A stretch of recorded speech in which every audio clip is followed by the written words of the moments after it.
എല്ലാ പ്രിയപ്പെട്ടവർക്കും നമസ്കാരം. മറുനാടൻ സ്പെഷ്യൽ ഇന്റർവ്യൂ റൂമിലേക്ക് സ്വാഗതം. ഇന്ന് MS വേണുഗോപാലാണ് കൂടെയുള്ളത്. സാർ നമസ്കാരം. സാർ, നമുക്കറിയാം കഴിഞ്ഞ ദിവസമാണ് കോതമംഗലത്ത് സോന എന്ന് പറയുന്ന 23-കാരി ആത്മഹത്യ ചെയ്യുന്നു. റമീസ് എന്ന് പറയുന്ന ഒരു പയ്യനെ, സോനയുടെ സുഹൃത്തായിരുന്നു, പിന്നീട് കാമുകനായി വിവാഹം ഉറപ്പിച്ചു വെച്ചിരുന്ന റമീസ് പോലീസിന്റെ അറസ്റ്റിലാവുന്നു. അറസ്റ്റിലാവാനുള്ള കാരണം സോന എഴുതി വെച്ചിരുന്ന ഒരു മരണക്കുറിപ്പാണ്. സോനയുടെ സുഹൃത്തുക്കൾ പിന്നീട് പോലീസിന് മൊഴി നൽകുന്നു, വീട്ടുകാർ നൽകുന്നു. മതം മാറണം എന്നതായിരുന്നു സോനയോടുള്ള റമീസിന്റെ അടിസ്ഥാനപരമായ ആവശ്യം. ഇതിൽ വിസമ്മതിക്കുന്നുണ്ട് സോന. ആദ്യം സമ്മതിക്കുന്നു, പിന്നീട് വിസമ്മതിക്കുന്നത് ഒരു അനാശ്വാസ പ്രവർത്തനത്തിന്റെ ഭാഗമായി റമീസിനെ പോലീസ് പിടിക്കുമ്പോൾ താൻ ഇനി മതം മാറുന്നില്ല എന്ന് പറഞ്ഞു. എന്നാലും വിവാഹം കഴിക്കാൻ ഈ കുട്ടി സന്നദ്ധയായിരുന്നു. ഒടുക്കം രജിസ്റ്റർ മാരേജ് ചെയ്യാമെന്ന് പറഞ്ഞ് ഈ പെങ്കൊച്ചിനെ വീട്ടിലേക്ക് വിളിച്ചുകൊണ്ട് പോകുന്നു. വീട്ടുകാർ ഉൾപ്പെടെ മർദ്ദിക്കുന്നു. പിന്നെ ഈ പെൺകുട്ടിയുടെ വീട്ടിലറിഞ്ഞാൽ പ്രശ്നമാവെന്ന് പറഞ്ഞ് തിരിച്ച് വിടുന്നു. ഒരാഴ്ചയോളം ഫോണിൽ കൂടിയും അല്ലാതെയും ഒക്കെ ഈ പെൺകുട്ടിയെ നിർബന്ധിക്കുന്നു മതം മാറാൻ. ഒടുക്കം മനസ്സ് മടുത്ത് പെൺകുട്ടി ആത്മഹത്യ ചെയ്യുന്നൊരു സാഹചര്യം. ഇതിൽ പ്രധാനമായും കേട്ട ഒരേ ഒരു ആരോപണം ഇത് ലവ് ജിഹാദാണ് എന്നുള്ളതാണ്. അത് BJPയും സംഘപരിവാരം കഴിഞ്ഞ കുറേ അധികം നാളുകളെ ഇവിടെ ഉന്നയിക്കുന്നതാണ്. ചില ഉദാഹരണങ്ങൾ അവിടെയും ഇവിടെയും കണ്ടിട്ടുണ്ട്. പല വിഷയങ്ങളും നമുക്ക് അറിയാവുന്നതുണ്ട്. ഈ വിഷയത്തിൽ ഇതൊരു ലവ് ജിഹാദാണോ യഥാർത്ഥത്തിൽ? കേരളത്തിൽ ലവ് ജിഹാദ് ഉണ്ടോ? കേരളത്തിൽ ലവ് ജിഹാദ് ഉണ്ട്. പല സന്ദർഭങ്ങളിലും നമ്മളത് കണ്ടിട്ടുള്ളതാണ്, വ്യക്തമായിട്ടുള്ളതാണ്. പക്ഷേ അത് ആ പേരിൽ പലപ്പോഴും വന്നിട്ടില്ല എന്നുള്ളതാണ് സത്യം. കാരണം അങ്ങനെ ഒരു പേരിൽ ഒരു പരാതി ആരും കൊടുത്തതായി കണ്ടില്ല. ഒരു വ്യക്തിയുടെ ഒരു വിഷയമായി വരികയും അത് മതം മാറ്റമായി മാറുകയും ഇതുപോലെ ഓരോ പ്രശ്നങ്ങളായി വരികയും ചെയ്യുന്നുണ്ട്. അപ്പോൾ അത് ലവ് ജിഹാദ് ആയിട്ട് രജിസ്റ്റർ ചെയ്യുകയോ അല്ലെങ്കിൽ അങ്ങനെ ഒരു കേസെടുക്കുകയോ ചെയ്യുന്നത് കുറവാണ്. അതുകൊണ്ടാണ് പോലീസ് മുമ്പ് പറഞ്ഞത് അങ്ങനെ അത്തരം കേസുകൾ നമ്മുടെ നാട്ടിൽ ഉണ്ടായിട്ടില്ല, റിപ്പോർട്ട് ചെയ്തിട്ടില്ല എന്ന്. പക്ഷേ ഇത്തരത്തിലുള്ള നടപടികൾ പലപ്പോഴും ഉണ്ടായിട്ടുണ്ട്. ആ നടപടികളിൽ പലരും ബുദ്ധിമുട്ടുകയും ചെയ്തിട്ടുണ്ട്. ചിലരൊക്കെ പിന്നീട് ഡൈവോഴ്സ് ചെയ്യുകയും ഒളിച്ചോടി പോവുകയും പല വിധത്തിലുള്ള പ്രശ്നങ്ങളിലാവുകയും ഒക്കെ ചെയ്തിട്ടുണ്ട്, മരണത്തിലേക്ക് നയിക്കുകയൊക്കെ ചെയ്തിട്ടുണ്ട്. ഈ പ്രശ്നത്തെ സർക്കാർ ശരിക്ക് ഗൗരവമായി കാണേണ്ടതാണ്. ഇല്ലെങ്കിൽ ഇത് മതസംഘർഷത്തിനുള്ള ഇടവരുത്തുന്ന ഒരു വിഷയമാണ്. അതുകൊണ്ട് ഇതിനകത്ത് പൊതുവേ പറയുന്നത് ഇതിന് ഒരു ആൻറ്റി ലോ വേണമെന്നാണ്. ഫോഴ്സ്ഫുൾ കൺവേർഷൻ അഗൻസ്റ്റ് ആയിട്ടുള്ള ഒരു ലോ അത് വേണമെന്നാണ്. പക്ഷേ കേരളത്തിൽ അത്തരം ഒരു ലോയ്ക്ക് ഇടതുപക്ഷ സർക്കാരൊന്നും അനുകൂലിക്കില്ല. പക്ഷേ നോർത്ത് ഇന്ത്യയിലൊക്കെ അതിനൊക്കെ വേണ്ടിയിട്ടുള്ള മുറവിളികൾ അങ്ങനെ നടക്കുന്നുണ്ട്. ഇത് നിയമം കൊണ്ട് പൂർണ്ണമായും കൺട്രോൾ ചെയ്യാൻ പറ്റുമോ എന്നുള്ളതാണ് പ്രശ്നം. കാരണം ഈ രണ്ടുപേര് തമ്മിലുള്ള ഒരു പ്രൈവറ്റ് അഫെയർ ആകുമ്പോൾ അതിനകത്തെ പലതും തെളിയിക്കപ്പെടാതെ പോകും. ഇപ്പം തന്നെ ഈ കുട്ടി ഇത് എഴുതി വെച്ചില്ലായിരുന്നെങ്കിൽ ഇതിപ്പം മരണമൊഴി പോലെ ഇതൊരു കാര്യം എഴുതി വെച്ചത് കൊണ്ടാണ് ഇത് ഇത്രയും അറിഞ്ഞത്. ഇല്ലെങ്കിൽ ഇത് സാധാരണ ഒരു ആത്മഹത്യ അല്ലെങ്കിൽ പ്രേമനൈരാശ്യം എന്നുള്ളത് കവിഞ്ഞ് മറ്റൊന്നും ആവില്ലായിരുന്നു. ഇതുപോലത്തെ പല കേസുകൾ വരുമ്പോഴാണ് പലരും സംശയിക്കുന്നത് അങ്ങനെ ലവ് ജിഹാദ് എന്നൊരു വിഷയം ഉണ്ടോ, അങ്ങനെ ഒരു സ്റ്റോറി ഇവിടെ നടക്കുന്നുണ്ടോ എന്നുള്ളത്. ഇതിന് പോലീസിൻ്റെ ശരിയായ ഇൻവെസ്റ്റിഗേഷനും ഇതിനൊരു വിലയിരുത്തലുമാണ് ആവശ്യം.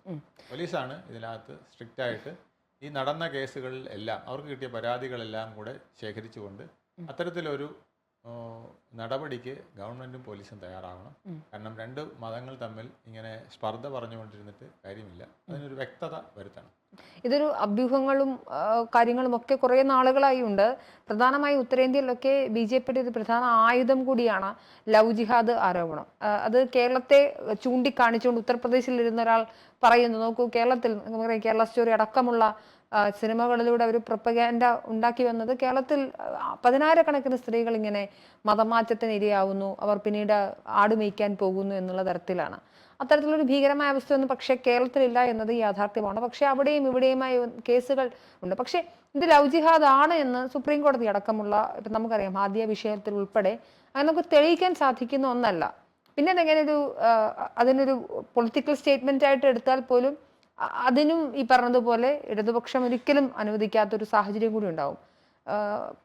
അടിസ്ഥാനപരമായി ഇവിടെ ഒരു പ്രധാന പ്രശ്നമായി എന്നാൽ നിഷ്പക്ഷരെന്ന് തോലെടുത്തിട്ടിരിക്കുന്ന ആളുകൾ പറയുന്നൊരു കാര്യം, ഇതൊരു പ്രണയമല്ലേ, പ്രണയത്തിൽ പ്രണയിക്കുന്നു, കുറച്ച് നാൾ കഴിയുമ്പോൾ സ്വാഭാവികമായി സമൂഹം അടിച്ച തലയിൽ വെച്ചതുപോലെ നമ്മൾ ഇനിയും മതമില്ലാതെ വിവാഹം കഴിച്ചാൽ നമ്മുടെ കുട്ടികൾ എങ്ങനെയാവും എന്നുള്ളൊരു സോഷ്യൽ ഹോസ്റ്റിലിറ്റിയുടെ പ്രശ്നം മാത്രമായിട്ട് ഇതിനെ കാണുന്നവരും ഉണ്ട്. അതുകൊണ്ട് ഏതെങ്കിലും ഒരു മതത്തിൽ വിവാഹം കഴിക്കണം, അങ്ങനെയാണെങ്കിൽ പാട്രിയാർക്കൽ സമൂഹത്തിൽ ആണിന്റെ മതത്തിലേക്ക് പെണ്ണ് ചേരുകയാണ് ഉണ്ടാവുന്നത്, നോർമലൈസ് ചെയ്യുന്ന ഒരു സിറ്റുവേഷനും ഉണ്ട്. അത് എത്രത്തോളം ശരിയാണ്? അല്ല, അത് തിരിച്ചും ഉണ്ടാകുന്നില്ല എന്നുള്ളതാണ് പലരും പറയുന്നത്. അത് ഒരു മുസ്ലിം പെൺകുട്ടിയെ ഇങ്ങനെ കൊണ്ടുവരുന്ന സന്ദർഭങ്ങൾ ഉണ്ടാകുന്നില്ല.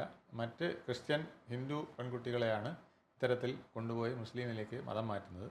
അപ്പോൾ അത് അങ്ങനെ നടക്കുന്നത് കൊണ്ട് ഇത് ഫോഴ്സ്ഫുൾ ആണോ എന്നുള്ള ഒരു സംശയമാണ് പലരും പ്രകടിപ്പിക്കുന്നത്. എന്നാൽ മറിച്ച് ഹിന്ദു അല്ലെങ്കിൽ ക്രിസ്ത്യൻ ആൺകുട്ടികൾ മുസ്ലിം പെൺകുട്ടികളെ കല്യാണം കഴിഞ്ഞ് കൊണ്ടുവന്ന് ഇത്തരത്തിൽ മതം മാറ്റുന്ന കാര്യങ്ങൾ വളരെ വളരെ വളരെ അങ്ങനെ വളരെ അപൂർവമായുള്ള, അത് തന്നെ കൺവേർഷൻ അല്ല, അവർ രണ്ടുപേരും രണ്ട് മതത്തിൽ തന്നെ അല്ലെങ്കിൽ മതമില്ലാത്തവരായിട്ടൊക്കെ കഴിയുന്ന സാഹചര്യങ്ങളാണ് പലപ്പോഴും കണ്ടിട്ടുള്ളത്. അപ്പോൾ മറിച്ച് വരുന്നത് ഫോഴ്സ്ഫുള്ളായിട്ട് അങ്ങനെ ചെയ്യിക്കുന്നുണ്ട്. ആ മതത്തിൽ അങ്ങനെ ഒരു പ്രത്യേകത ഉണ്ട്, അവരുടെ റിലിജിയനിലേക്ക് ആ ആളിനെ മാറ്റാനായിട്ട് ശ്രമിക്കാറുണ്ട്. പിന്നെ ഇതിനകത്തെ ഒരു പ്രശ്നം ഇതിലിപ്പോൾ ഒരു ഫെയിലിയർ വരുമ്പോഴാണ് നമ്മൾ അറിയുന്നത്. ഒന്നുകിൽ ഡെത്ത് അല്ലെങ്കിൽ ഒരു തെറ്റിപ്പിരിഞ്ഞ് രണ്ടായി പോകുമ്പോഴാണ് ഈ ആരോപണങ്ങൾ ഉണ്ടാകുന്നത്. അതേസമയം ഒന്നിച്ചു പോകുന്ന കേസുകൾ ആരും തുറന്നു പറയാറില്ല. ഇത് എന്നെ ഫോഴ്സ്ഫുള്ളായിട്ടാണോ ഇതിലേക്ക് കൺവേർട്ട് ചെയ്തത്, ഇതൊന്നും തുറന്നു പറയാറില്ല. അത് നമ്മളെ വിവാദമായ മാധവിക്കുട്ടി സംഭവം തന്നെ നമുക്കറിയാം, കമലാ സുരയ്യ. അപ്പോൾ മറ്റു പലരുമാണ് പറഞ്ഞത് ഇത് ഫോഴ്സ്ഫുൾ ആണെന്നും ഇത് അവർ വളരെ ത്യാഗം സഹിച്ചിട്ടുണ്ടെന്നും. പക്ഷേ അവർ പലപ്പോഴും അവരുടെ ഇൻ്റർവ്യൂവിൽ പറഞ്ഞിട്ടുള്ളത്, ഞാൻ ഇനി അവർ ആ ചട്ടയടിഞ്ഞ് ആ ട്രാപ്പിലായതുകൊണ്ടാണോ എന്നറിയില്ല, ഞാനിത് എൻജോയ് ചെയ്യുന്നു, ഞാൻ അള്ളാഹുവിൽ വിശ്വസിക്കുന്നു, ഈ ദൈവത്തിലേക്ക് പോകുന്ന ആ മാർഗം എന്നെ നന്നായി നയിക്കുന്നു എന്നൊക്കെ പറഞ്ഞാണ് അവർ പലപ്പോഴും സംസാരിച്ചിട്ടുള്ളത്. അത് വന്നുപെട്ട ഗതികേടിനെ അവർ സ്വന്തം ഒരു ആനന്ദമാക്കി മാറ്റിയതാണോ, അല്ലെങ്കിൽ മനസ്സുകൊണ്ട് അവരങ്ങനെ എന്തായാലും ഞാൻ ഈ ഒരു അവസ്ഥയിലെത്തി, ഇനി ഞാൻ ഇതിനെ ദുഃഖിച്ചിട്ട് കാര്യമില്ല, ആനന്ദത്തോടു കൂടി മുന്നോട്ട് പോകാമെന്ന് വിചാരിച്ച് ചെയ്തതാണോ, ഇതൊന്നും പിടിയില്ല. പക്ഷെ മറ്റു പലരും ആണ് പറഞ്ഞിട്ടുള്ളത് ഇത് ട്രാപ്പ് ചെയ്തതാണ്, അവരെ ശാരീരികമായി പോലും പീഡിപ്പിച്ചിട്ട് ഇത്തരത്തിൽ ചെയ്തതാണെന്നൊക്കെ മറ്റു പലരുമാണ് പറഞ്ഞിട്ടുള്ളത്.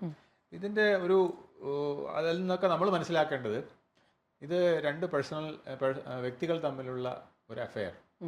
അപ്പം അതിൽ വീട്ടുകാർക്ക് പോലും ഇതിനകത്ത് ശരിയായ അറിവില്ല എന്നുള്ളതാണ്. പെൺകുട്ടിയുടെ വീട്ടുകാർക്കൊന്നും അറിയുമായിരുന്നില്ല.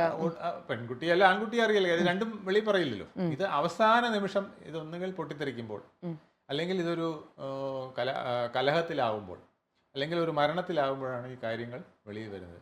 അല്ലാത്ത പല കേസുകളും വെളിയിൽ വരാറില്ല, അറിയാറില്ല. അപ്പോൾ ഇതിന് വേണമെങ്കിൽ സർക്കാർ ഇത്തരത്തിൽ ഉള്ള കേസുകൾ, റിപ്പോർട്ട് ചെയ്യുന്ന കേസുകൾ അല്ലെങ്കിൽ റിപ്പോർട്ട് ചെയ്യപ്പെടാത്ത കേസുകളും ഒക്കെ ഉണ്ടെങ്കിൽ അത് ഒരു സ്പെഷ്യൽ ടീമിനെ വെച്ച് എൻക്വയറി ചെയ്താൽ മാത്രമേ ഇതിൻ്റെ ഒരു ക്ലാരിറ്റി വരുത്താൻ കഴിയുകയുള്ളൂ. ഒരു നിയമം മൂലം ചെയ്യാവുന്ന കാര്യവുമല്ല. കാരണം നമ്മൾ ഡൗറിയെ കുറിച്ച് പറയാറില്ലേ, ഡൗറി നിരോധിച്ചിട്ടുണ്ട് അല്ലേ? അതുകൊണ്ട് പക്ഷേ അതായത് സ്ത്രീധനം നിരോധിച്ചിട്ടുണ്ട്.